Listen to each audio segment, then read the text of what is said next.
La RR, tu radio online.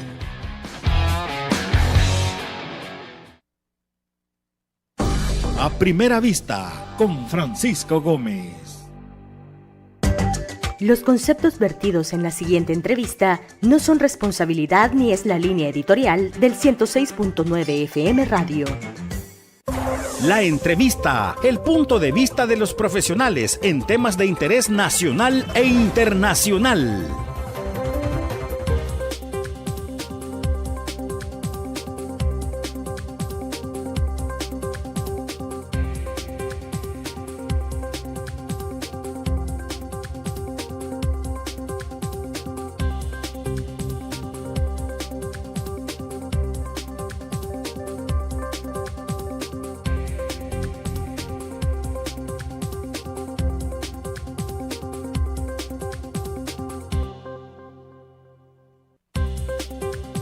A primera vista, con Francisco Gómez.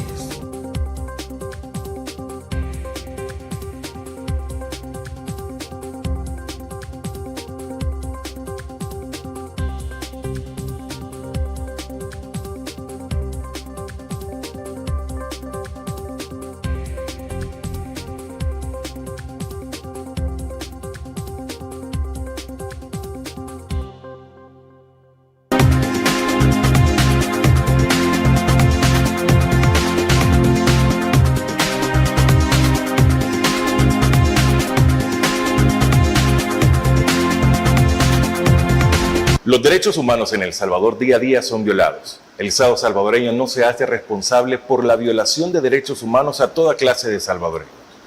Pero los más violentados, sin duda, son los inocentes presos en las cárceles de El Salvador. Aún los que han sido condenados por cualquier delito, y también se le violan sus derechos dentro de las cárceles del país. ¿Quién los defiende? ¿Quién vela por ellos? ¿Quién sabe de su integridad? ¿A dónde queda la justicia de nuestro país? No sé. Piensan. Buenas noches, qué bueno estar con todos ustedes. Bienvenidos a este espacio de Agape TV Canal 8. Estamos con la producción de Mix de Medio y retransmisión de radio larr.com. Soy Francisco Gómez, inmenso el gusto de estar con todos ustedes. Hoy me acompaña el abogado defensor de derechos humanos, Otto Flores. ¿Cómo está, Otto? Qué gusto, bienvenido. Muchas gracias, de verdad, muchas gracias, Francisco, y gracias a Agape y Mix de Medio que nos permite pues hablar de estos temas que son muy importantes y que como salvadoreños no podemos dejar de hablar. Bueno, todo llevamos quizás muchos años en esta lucha, pero creo que el 2025 ha sido muy especial. No ha habido mes en el que no se haya violado grandemente los derechos humanos y nos hayamos dado cuenta también de la corrupción que se vive en nuestro país. Pero usted como abogado ya ha reconocido que defiende derechos humanos, defiende a las personas que se les están violentando los derechos humanos. El martes ustedes fueron a Santa Ana junto a la abogada Jamie Muñoz porque se les había hecho un citatorio, así entiendo, para ampliar el aviso que se había puesto ante la Fiscalía General de la República sobre violaciones de presas en el país. O sea, es algo inaudito. Sí, correcto. A principios de este mes, la compañera Jamie fue a poner un aviso con respecto a violaciones que... ¿Qué significa poner un aviso? Pues un aviso significa el hecho que todo ciudadano tiene derecho a avisar a las autoridades, llámese Policía Nacional Civil, la Fiscalía General de la República o inclusive cualquier juzgado, y ellos pueden tomar denuncias o tomar un aviso que se conoce como una noticia criminal, que es el hecho que existe sospechas o elementos suficientes para determinar de que se tiene que realizar una investigación porque se está cometiendo delitos. En este caso, la compañera Jamie decidió poner junto conmigo un tipo de aviso en la oficina fiscal de Santa Ana en el sentido de que se ha tenido conocimiento a través de testimonios de personas que se han entrevistado que las mujeres están siendo objeto de violación en muchos centros penales de mujeres o donde albergan mujeres como tal. Entonces, si bien es cierto, ya había una previa investigación, no habíamos dado de manera tan directa con esa información hasta hace unos meses atrás. Y hemos podido constatar que existen muchas probabilidades de que sí sea cierto y que es muy peligroso debido a la situación que tienen las privadas de libertad, porque hemos podido constatar testimonios de personas que no tienen relación familiar ni relación geográfica. A veces hay distancias de 80, 100 metros entre una y una persona, y ambas testimonios calzan a la perfección y tienen demasiadas similitudes. Ahora, este aviso ¿quién lo citó a ustedes para que se ampliara esta información? Pues bueno, estando en fiscalía, se nos dijo que iba a iniciarse un proceso.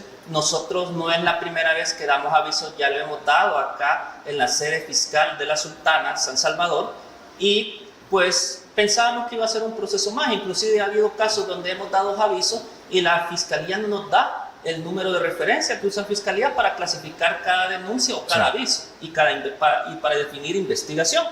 Pero esta vez la Oficina Fiscal de Santa Ana pues ha decidido proceder de oficio y estar queriendo cumplir su mandato, por lo menos hasta lo que se ve ahora, de que ellos decidieron mandarnos a un oficio a la policía, y la División de Investigaciones de la Policía Santa Ana notificó a la licenciada Jamie Muñoz para poder dar una declaración y ampliar esos elementos como tal. Ante esta situación, nosotros como defensores de derechos humanos particulares decidimos acudir a esa investigación y a ese proceso con el fin de comenzar a dar información. Pero también hay que entender, y eso se lo hacemos saber a la población y a la autoridad, que este es un tema bastante delicado, donde inclusive el tema de las violaciones, y nos alegra también que la unidad de delitos en contra de la niñez y la mujer de la División de Investigaciones de Santa Ana, pues se nota que son personas que están capacitadas y conocen este tema. Entonces nosotros comenzamos a dar cierta información para que en un momento pues ellos puedan recopilarla y decidir investigar estos procesos. Ahora, ustedes fueron a Santa Ana, Sí. ¿a la Fiscalía de Santa Ana o a la policía? Fuimos a Fiscalía Santa Ana primero a poner el aviso. Días después nos llama la Policía Nacional de Civil, División de Investigaciones, para que fuéramos a dar declaraciones en sus oficinas. ¿Y qué tiene que ver la policía con centros penales? Pues aquí más que todo existe una separación, pero más que todo recordemos que el deber tanto de Fiscalía y Policía es investigar cualquier denuncia o aviso de notice crimini media vez considera. En este caso, la policía de alguna manera tendría que empezar a buscar los elementos probatorios respecto a si existe o no existe este delito. ¿Qué pasó ahí? Bueno, nosotros no acudimos, nos recibieron, no hubo hasta el momento ningún problema. Hemos podido platicar con los encargados de las unidades, nos trataron perfectamente. Nosotros ya llevábamos una declaración por escrito, se nos ha permitido recibir y se nos dio recibido como tal. También estábamos aclarando y comenzando a poder ver cómo podíamos coordinar para que fuera posible que algunos medios de prueba fueran entregados, debido a que también hay que entender que en estos delitos de violencia sexual, las víctimas muchas veces se encuentran cohibidas, primero, por el mismo hecho, el mismo delito, y segundo, que según los testimonios recogidos y que nos dan las víctimas, quienes han sido los perpetradores han sido custodios de los centros penales y que ellas han sido amenazadas de que si llegan a poner una denuncia, van a regresar otra vez al centro penal. Estas personas son muchas que han salido con medidas alternas a la detención provisional porque han sido acusadas dentro del régimen de excepción. ¿Y qué les dijeron? Pues nos dijeron pues, que iniciaríamos un proceso en el cual vamos a coordinarnos para buscar de alguna manera y verificar y siempre mantener la dignidad de las víctimas, porque estos temas son demasiado difíciles porque la víctima, además de encontrarse amenazada, se encuentra muy vulnerable a nivel psicológico, a nivel emocional, y entonces se requiere un trabajo bien delicado y bien fino para poder garantizar que cuando una persona pueda rendir su testimonio o pueda permitir que pueda realizar un peritaje médico, debe siempre garantizarle. Entonces se pueden desarrollar mecanismos más adelante y eso se tiene que hacer a través de entender una coordinación. Y también nosotros, en el caso con la licenciada Jamie, también comprendemos y pedimos a la gente que nos entienda que también para nosotros es difícil también dar esta información de los testimonios y los nombres de las víctimas, porque por ejemplo ahí tenemos el caso del joven Zavala. El joven Zavala estuvo denunciando y ahora se encuentra detenido. Y ya hemos visto y tenemos casos documentados que muchas veces se sigue ocupando el régimen para detener investigaciones o que las personas no lleguen a los juzgados a dar sus declaraciones en contra de policías o familiares de policías. Ya hay casos que tenemos. Entonces, para nosotros siempre también hay un temor, porque también como derechos humanos siempre consideramos que debe prevalecer la seguridad de la víctima. Bueno, vamos a hacer una pausa. Está con nosotros el abogado Otto Flores. Estamos hablando de las violaciones de derechos humanos y de violaciones a mujeres dentro de los centros penales. Increíble. Hacemos una pausa en No sé, piénsalo.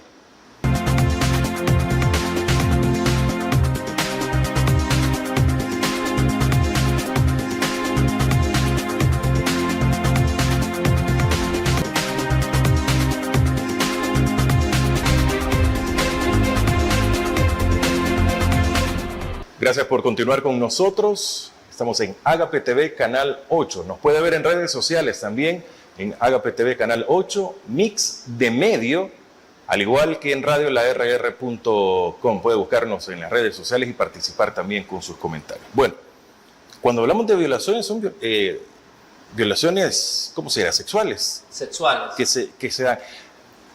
¿Contra qué tipo de reclusas es que sea? ¿Las que han pertenecido o pertenecen, no sé cómo tomar, a pandillas o a cualquiera? Hasta ahorita los testimonios que tenemos son de personas que, debido al perfil criminológico que se ha realizado, no tenían ni siquiera antecedentes penales de pertenecer a pandillas, sino que muchas veces han sido mujeres obreras o mujeres campesinas que pertenecían a un cantón. Un cantón que inclusive se encontraba alejado, un cantón que inclusive no tenía mayor problema con el tema de pandillas. Y que al parecer la policía, en su afán de querer cumplir esta conocida cuota que les habían puesto en los primeros años del régimen, fueron detenidas. Entonces, se han dado los casos donde inclusive muchas de las personas detenidas que han sido mujeres ancianas, según los testimonios, se les ha dejado morir. A pesar de que muchas de estas personas ancianas necesitaban medicamentos, necesitaban tratamientos médicos, sufrían desmayos dentro de las celdas, nos han comentado las internas que han sido liberadas y han sido entrevistadas que los mismos custodios respondían demasiado tarde al grito de auxilio o socorro para poder ayudar. También nos han mencionado que muchas veces hay custodios que perfilan a sus posibles víctimas desde el momento que entran porque simplemente les gusta la apariencia física de esas personas.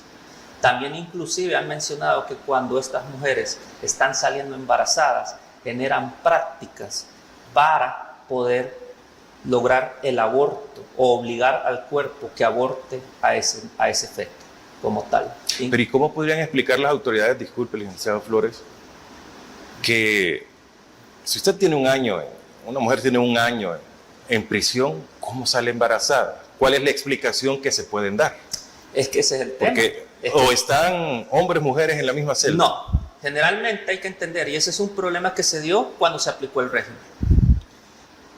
Antes del régimen, las cárceles de mujeres, por lo menos en la parte interna del centro penitenciario, la gran mayoría de empleados eran mujeres, para evitar estos casos. Y si bien es cierto, había uno que otro custodio hombre, pero estos solo se encargaban de la seguridad perimetral o externa del centro penal.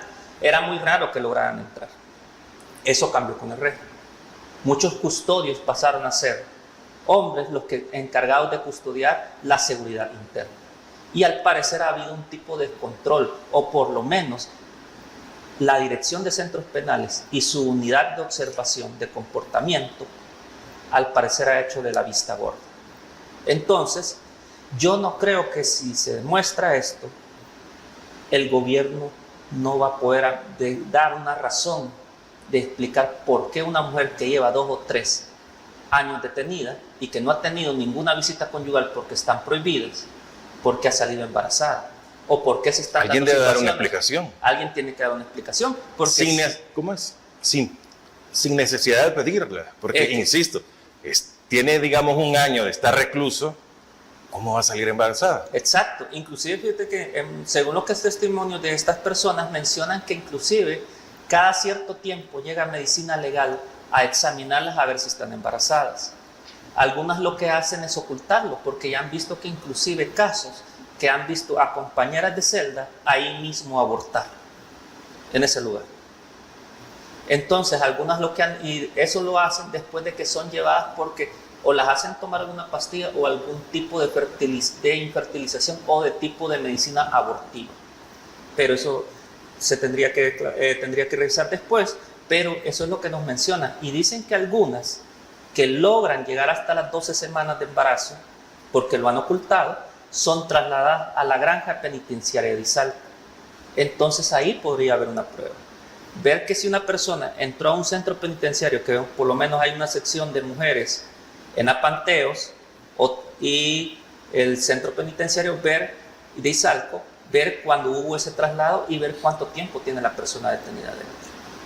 Esa es una forma para averiguar y una prueba que puede demostrar de que están ocurriendo violaciones a nivel interno de centros penales. Ese es el tema que más nos preocupa, porque también consideramos que se está demostrando que podría existir un patrón, es decir, de manera sistemática se está violentando a mujeres y las autoridades de dirección de centros penales no están haciendo nada para prevenir. ¿Qué más podríamos ahondar del aviso que ustedes ponen? Porque puede ser en algún momento también hasta de mutuo consentimiento, pero no es permitido.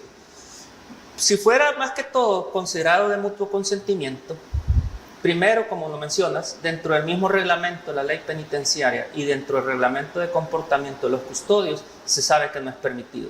Pero las reglas de Bangkok y las reglas de tratamiento, conocidas como las reglas Mandela, establecen que para los centros penitenciarios de mujeres se debe procurar que siempre sean mujeres quienes estén encargadas inclusive de la custodia de los presos para evitar estos problemas. Y hay que manejar el tema del consentimiento porque puede haber casos donde se quiera hacer parecer que hubo consentimiento para tener relaciones sexuales, pero en situaciones de estrés máxima, donde una mujer que está privada de libertad, creo que lo que menos va a estar pensando es en tener relaciones sexuales a nivel consentimiento. Puede ser que inclusive ya se ha demostrado, y hay muchos casos, que puede haber hasta chantaje de parte de los custodios, que son la figura de autoridad y poder más inmediata con la que trata un privado de libertad, en este caso una mujer privada de libertad, que la pueden chantajear que para obtener tal cosa la obligue a acostarse con él. Esa es también una forma que puede haber. Pero igual, aunque hubieran esos casos, el hecho que también se están produciendo abortos adentro, también manifiesta. ¿Y quién proporciona el medicamento para estos abortos? Hasta donde se ha podido manejar y saber, se sabe que es un equipo médico. Pero más que todo las... Y eso es permitido. El aborto es ilegal en este país. Correcto, el aborto es ilegal en este país. Entonces, habría que ver y determinar esas responsabilidades. O sea, es una serie de delitos que están alrededor. Que estarían alrededor como tal. Según lo que nos mencionan las testigos, es que muchas veces, para que no se llegue a saber, las mujeres que llegan a sufrir estos casos, cuando son regresadas a la celda, no tienen derecho a hablar con ellas, no tienen derecho a quejarse, e inclusive ni las deben mirar. Pero al fin y al cabo se termina sabiendo por los embarazos, se termina sabiendo porque algunas de ellas terminan contándoles a otras. Y también otras personas que ellas mismas lo han sufrido. La violación al final terminan como una forma de catarsis. En algún momento alguien de la fiscalía nos ha mencionado de que ya hay avisos de este tipo. ¿Y entonces por qué no se hace nada o no se sabe? Mejor dicho, dicen que por órdenes superiores no se ha empezado a investigar. Creo que el cambio en este caso con el aviso que dio la licenciada Jamie es que no solo fue a la institución a dar el aviso, sino que también dijo a los medios lo que había hecho. Y eso ha permitido que se active todo un proceso en el cual por lo menos se va a abrir una carpeta de investigación. Y para mí eso es un avance muy importante, Francisco. Y te lo digo, porque si en algún momento la situación política de nuestro país cambia, ese proceso y esas investigaciones estarán ahí. Y se podrá iniciar un proceso de este tipo. Y que es importante porque si podemos probar estos hechos, estaremos indicando de que se han cometido crímenes de lesa humanidad dentro de las cárceles de El Salvador, dentro del régimen. ¿Y qué se hace con los cuerpos cuando se aborta o está en embrión probablemente? Nos mencionan más que todo que esos cuerpos son recogidos en bolsas negras y desaparecen. Eso es prácticamente, recordemos que estos testigos están dentro de una celda, tienen limitada su libertad de movimiento, igual no pueden revisar ni voltear a ver mucho tiempo y desconocen por el momento dónde están, pero sí dicen y mencionan que esos abortos se han dado, son recogidos por los custodios y son sacados, por lo menos de la celda. Bueno, vamos a hacer una nueva pausa. Qué triste todo lo que nos están contando de ese aviso que se ha puesto ante Fiscalía General de la República y que en teoría también ya inicia un proceso de investigación desde la Policía Nacional Civil, la sección correspondiente. Hacemos una pausa, ya regresamos en No sé, piénsalo.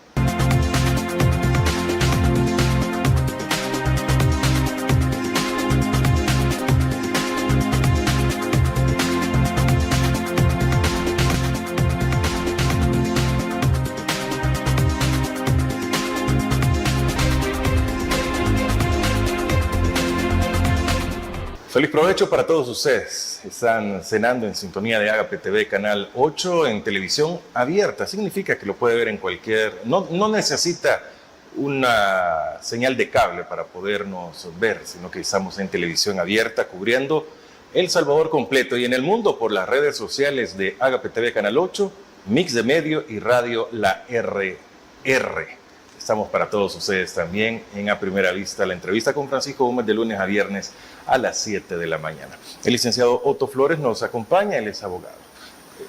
Otto, usted está dentro de estos abogados que defienden derechos humanos, que quizás no es el área mejor pagada dentro de la abogacía, es más, es ad honorem prácticamente y se arriesga mucho como en muchos trabajos, pero conocimos hace 10, 11 días sobre la captura de Ruth Eleonora López, alguien que también defiende los derechos humanos, desde otra trinchera probablemente, pero sí es alguien muy activa y que vela por los salvadoreños. O sea, ¿qué opinión le merece después de tantos días y que muy poco o nada se conoce?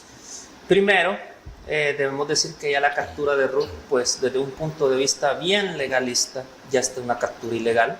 Se le está aplicando el proceso de régimen y supuestamente la acusación o el requerimiento acusatorio que todavía no se ha presentado dice que pues, es un delito de peculado. Entonces viene a demostrar que ya prescribió. Que ya sí, prescribió. Es el presunto. O presunto. Vale, pero otra cosa más, Francisco.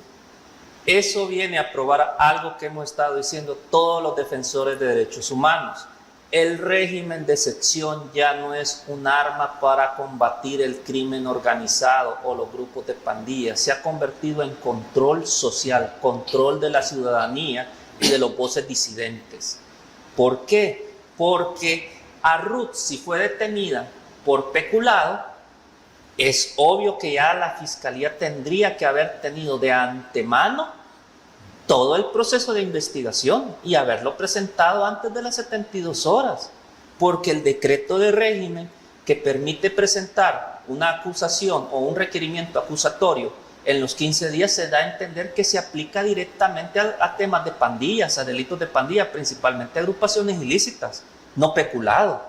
Y peculado claramente se refiere al tema de funcionarios públicos. Ahora hay que hablar de otra cosa. Ruth, hasta donde tengo entendido, era empleada o asesora o funcionaria pública, pero ya no manejaba fondos, no tenía acceso a fondos como tal. Y entonces, ¿cuál es la situación? Otra cosa que me llama la atención, la tuvieron que engañar para sacarla de su domicilio, de su casa. Una práctica muy utilizada últimamente. Una práctica muy utilizada, pero llama la atención entonces, ¿por qué cuando hay de verdad una investigación seria, si vos sabes que una persona vive en su casa, Vos tranquilamente vas donde un juez, le pedís, mire señor juez, la protección, la inviolabilidad de la morada o del domicilio es derecho constitucional, yo le traigo estos elementos probatorios y por estos elementos, por favor, permítame una orden de registro y allanamiento para yo llegar, si es necesario, hasta botar la puerta. Pero esto no pasó. Otra cosa que nos llama la atención, no llegó ningún agente fiscal. ¿Debería? Siempre debería. Es lo más común. Recordemos que es un caso muy grande. Y entonces todos esos elementos te pueden ir diciendo que hay muchas peculiaridades que pueden dar a entender que estamos, o sospechas que podemos estar en un tipo de detención de tipo ilegal. Y ese es un tema que preocupa, porque entonces más parece que son razones por las cuales la mujer tiene una voz disidente, está luchando de los derechos humanos y al mismo tiempo está generando un pensamiento crítico dentro de la población que tal vez le preocupa al gobierno. Entonces, esa es la preocupación que tenemos como derechos humanos, porque entonces se convierte que por defender los derechos de las personas inocentes y las personas más pobres, porque son las personas más pobres las que sufren, no van a querer meter preso, simplemente por ejercer un trabajo que lo realizan muchas personas en todo el mundo. Y entonces, ¿acaso no estamos en un Estado de Derecho? Ese es un tema que nos preocupa. Y por eso creo que también ha sido la reacción, no solo a nivel nacional, sino a nivel mundial. El tema de haberla detenido y que se ven muchas anomalías sobre su detención, el hecho que inmediatamente no se pudo verificar cómo se encontraba, el hecho que también no pudo acceder inmediatamente a sus abogados, sino que fue 72 horas después. O sea, todo eso genera una preocupación y nos da a entender en verdad cómo es que se está aplicando la acción penal en este país. ¿No se sigue el debido proceso en este caso entonces? Pues realmente no, porque tendría inmediatamente una persona es detenida. Lo primero que hace un policía con un fiscal es preguntarle si usted tiene un defensor, sí o no. Si decís no, bueno, es la procuraduría, y si te dice sí, es fulano, inmediatamente llamar y tenés el número, sí, llámela. Eso es lo primero que tiene que hacer. Porque lo que sale en las películas, que le dicen tiene derecho a una llamada. Tal vez no derecho a una llamada, pero por lo menos que te avisen, miren, mi abogado es fulano de tal, lo tendrían que haber llamado, aquí está su abogado, hable con ella, póngase de acuerdo, y va un tanto tiempo para garantizar el derecho de defensa. Pero aquí no. El derecho de defensa más que todo, de defensa técnica, se dio más que todo por la presión nacional e internacional que provocó esto. E inclusive, eso hecho de estarla trasladando de una delegación a otra, más parece como el hecho de querer estar viendo que no lograban comunicarse con ella en el momento preciso. Entonces, esa es la preocupación. Son ese tipo de actividades o hechos que se han realizado que generan duda. Y que alguien puede decir, no, pero al final encontraron con ella. Sí, pero el problema es de que debemos determinar qué es lo que se está haciendo, porque es el derecho a la defensa de poder vos acceder, que en el momento que sos detenido, vos podés hablar con la persona. Un ejemplo, cuando estaba el tema de la alcoholemia, cuando te detenían porque habías bebido, si alguien llamaba a su abogado, él llegaba y te dejaban hablar con esa persona. Pues sí, no es el derecho del defendido. Ese es un tema que nos ha preocupado. No se ha cumplido en este tema. Bueno, a regañadientas se ha cumplido el derecho de la defensa y genera dudas cómo está ese debido proceso como tal. Si de verdad existían suficientes elementos para girar una orden de captura en contra de ella. ¿Es un mensaje para las organizaciones sociales? Podría tomarse que tal vez sí. Porque si lo sumamos a la captura de Fidel Zavala, de Alejandro Enríquez, del pastor Pérez. Sí, sí.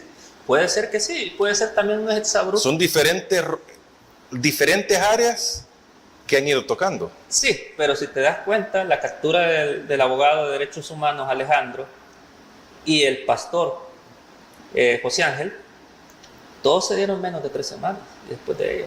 O sea, inmediatamente te das a entender, bueno, ¿y qué está pasando? Porque están capturando a gente inmediatamente. Entonces, eso genera duda.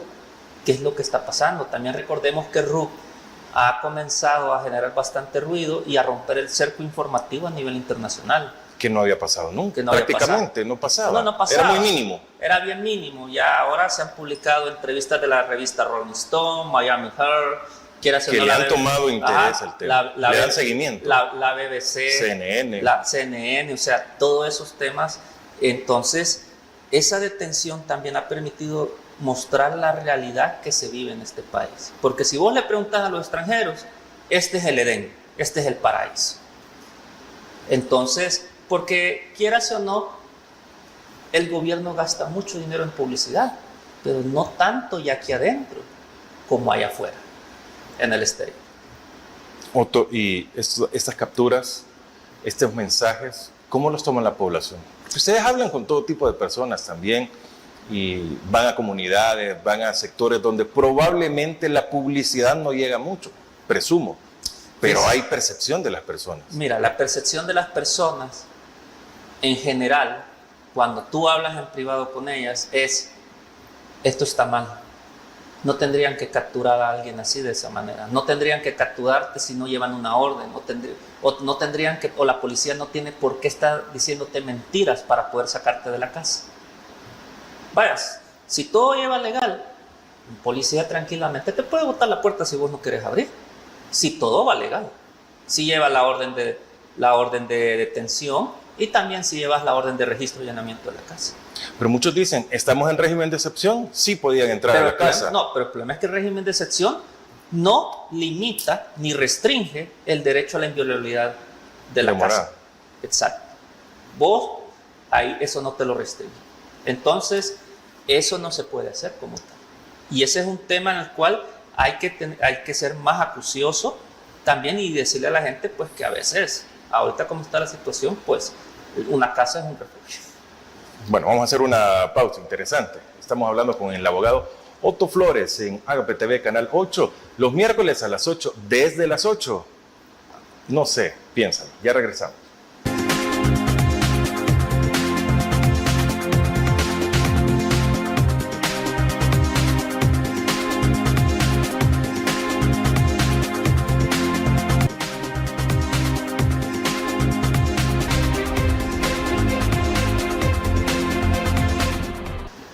Qué bueno estar con todos ustedes. Continuamos.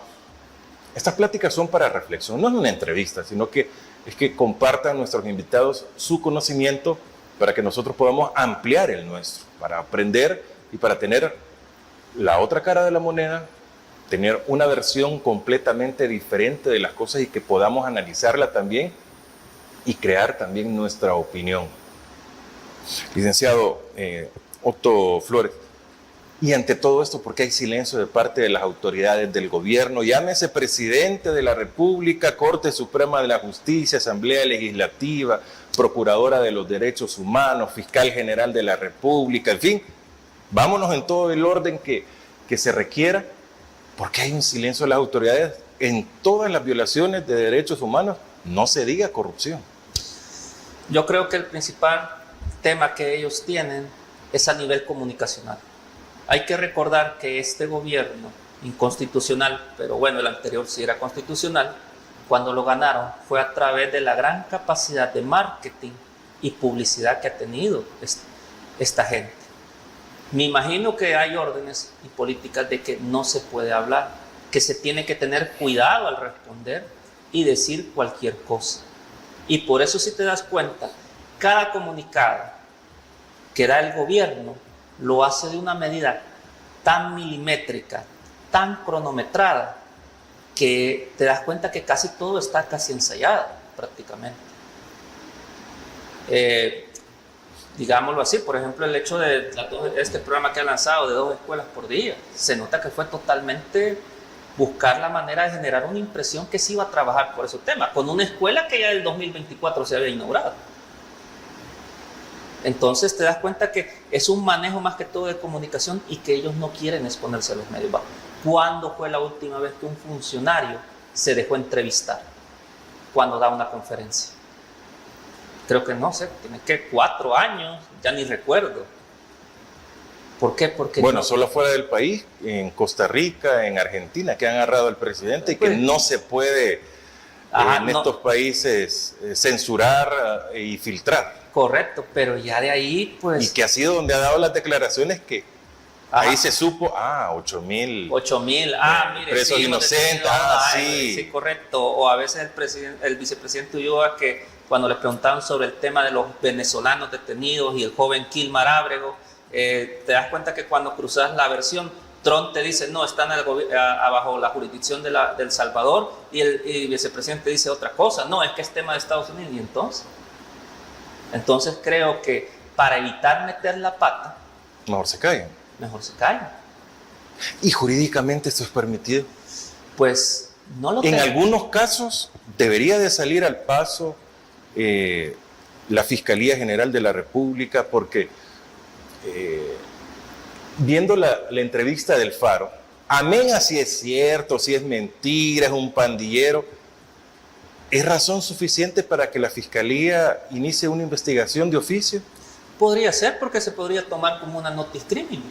Vaya, por ejemplo, en otros países, como por ejemplo en Sudamérica, ha habido fiscales, por ejemplo en Perú se dio que muchos fiscales iniciaban una investigación por una noticia periodística. ¿Es válido? Es válido, es que permite. Y es un funcionario. Y es un funcionario, porque vos estás en las funciones de garantizar el debido proceso, la protección de la protección de la ciudadanía, y averiguar si alguien no ha cometido una infracción, sobre todo recordando que el negociar con pandillas está penado por la ley salvadoreña. Entonces se puede iniciar. Lo que ha pasado con el Faro es una noticia criminal. Se pudiera haber iniciado un proceso como tal. No exime para que se dé. Entonces, en algunos momentos, en algunos casos, las autoridades tendrían que pronunciarse. Porque también hay que recordar algo. Después que pase este gobierno, el desprestigio en que van a quedar a estas instituciones va a ser muy grande. Y quieras o no, Aunque cambien los funcionarios. pues el problema es que ese es el tema. Aunque cambiaran de funcionarios, los funcionarios superiores que llegaran van a tener que hacer mucho trabajo para comenzar a ganarse otra vez. Digamos, un fiscal, la Fiscalía General de la República se dedica a la investigación pero digamos, un fiscal próximo debería de investigar internamente primero. ¿Por qué no se hizo tal? Exacto, porque no Más se hizo. trabajo. Ajá, pero también al mismo tiempo investigar afuera, porque eso es de lo que se trata. Intentar al mismo tiempo que como Estado, frente a la población a la cual sirve, logre limpiar su imagen y la gente genere confianza también, para generar un cierto nivel de estabilidad, que es algo que creo que ahorita por parte de los salvadoreños no lo tenemos. Ahorita lo que hay es una calma tensa por el tema del régimen. Pero sí, Calma tensa. sí. O miedo, o le dicen. O miedo, por decir. Eso es complicado. Sí. Y eso hace que la población esté callada. Porque si dicen, se han capturado a Ruth López. Sí, te voy a poner un ejemplo. Antes de marzo del 2022, la matanza que hicieron y la prórroga y la puesta del régimen y las continuas prórrogas 2021, ¿cuántas manifestaciones se hicieron en el Gran San Salvador que se llenaba el centro histórico? Eran enormes. Sí. Y no solo digamos el tema de Ruth, el tema de la minería, que en muchas encuestas, hasta las encuestas de ellos, sale mal parada ese tema. Claro, la gente tiene miedo, porque sabe que ahorita cualquier persona te manda a detener y simplemente necesita ponerte es que tenemos información anónima que esta persona es pandillera, y te vas para adentro. Los jueces de tribunales de crimen organizado no ejercen su labor. ¿Por qué? Porque en esos casos prácticamente la gente detenida solo te detienen con el acta de captura firmada por los mismos policías que te detuvieron, una ficha policial que ahí mismo se hizo muchas veces y una hoja de antecedentes penales que a veces tiene un antecedente tal vez desde hace 10, 15 años y tal vez ni con tema de pandilla, o a veces no tiene nada. Y con eso te mando a detención provisional. Así están. Casi la gran mayoría de procesos están así. Cualquier otro juez en otro país inmediatamente manda la chingada, y lo perdón que lo digo por el salvadoreño, pero así, inmediatamente manda a volar al fiscal. Eso no es una investigación. Eso no es un proceso. ¿El fiscal tiene más poder que un juez últimamente? Yo diría que la policía. ¿O la policía? Sí. Los jueces de la calle. Yo diría que la policía. ¿Y a dónde queda la Corte Suprema de Justicia en todo esto? Uno de los tres poderes del Estado. Pues Yo diría que su capacidad de margen de autonomía es muy corta, prácticamente. O sea, si te das cuenta, es todo un sistema. Antes del régimen, ¡pum!, se crean los nuevos juzgados especializados poniendo a los jueces. Jueces que muchas veces no salieron de la terna de la judicatura. Y los eligieron. Entonces, ahí vas viendo cómo iba ese proceso, como tal. Entonces, prácticamente, vos te das cuenta, entonces, al ver eso, y mucha gente que está en la calle y de ciertas zonas, lo sabe muy bien. Porque sabe que detuvieron a un amigo, al papá de un amigo, a un primo, que no era nada, a uno que hasta fue víctima de las pandillas. Y sin nada, ninguna investigación de por medio. Bueno, vamos a hacer una pausa para venir con la parte final con el abogado, el licenciado Otto Flores, acá en No sé, piénsalo.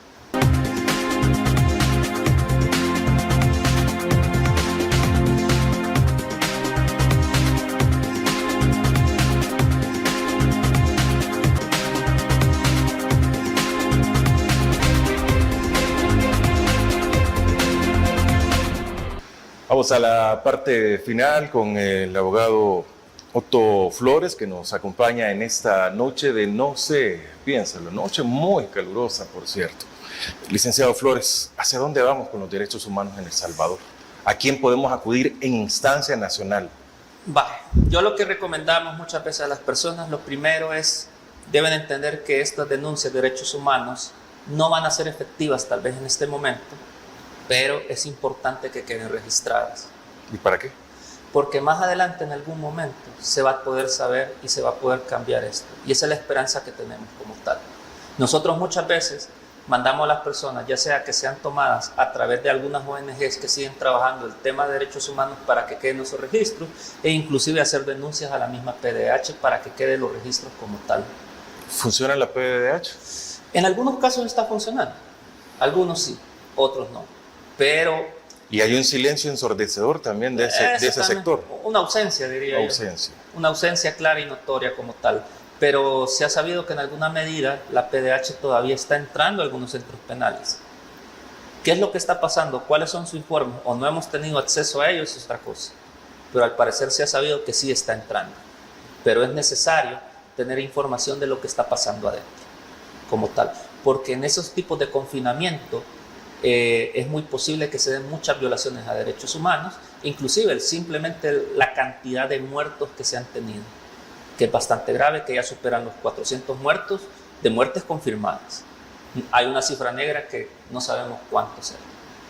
Pero entonces, ¿yo qué debería de hacer? Lo que tendrían que hacer es registrar, acudirse a una ONG que trabaja derechos humanos, registrar esos temas.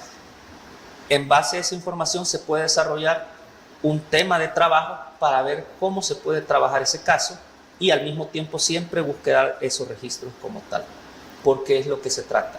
Muchas veces, aunque no lo parezca, hay temas de derechos humanos que la Procuraduría para la Defensa de los Derechos Humanos sí está trabajando y está haciendo su labor. Pero generalmente para otros casos de mucho mayor gravedad está un poco más ausente. Con los casos de mayor gravedad, lo que estamos intentando hacer de alguna medida es, primero, registrarlos, porque el registro es importante para que después digan que no existió y por eso es importante denunciar a la Procuraduría para la Defensa de los Derechos Humanos. Segundo, se busca la ayuda internacional y hacer registros a nivel internacional para que de alguna medida hacer mayor presión para que organizaciones como la ONU pues se pronuncien a favor y sepan qué es lo que está pasando en este momento. Es más que todo lo que está tomando, porque no puedo negar que los derechos humanos en este momento, en este país, están muchas veces ausentes por las personas. Y para llegar a nivel internacional, ¿siempre se tiene que agotar la instancia nacional? No necesariamente. Hay casos donde la misma Corte Interamericana de Derechos Humanos nos permite saltarnos esa etapa y subir a una superior. Entonces, hay muchos casos que podrían ser preparados para más adelante ser presentados a la Comisión Interamericana de Derechos Humanos y posiblemente pasar a la Corte Interamericana.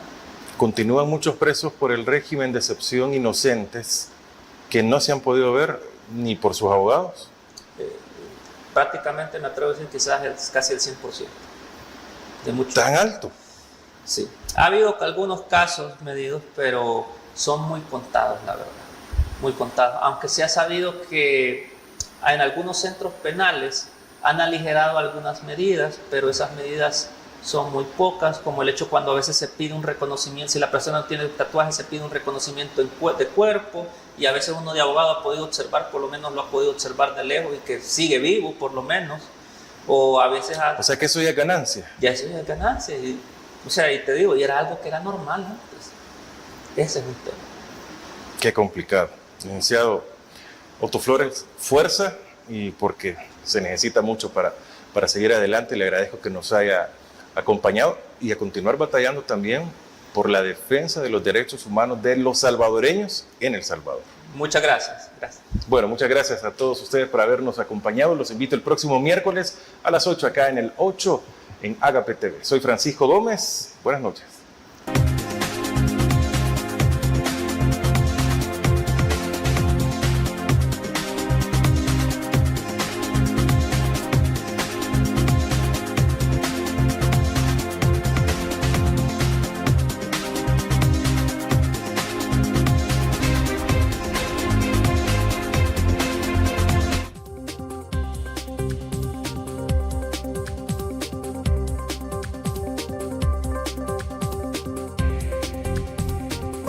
La entrevista, el punto de vista de los profesionales en temas de interés nacional e internacional.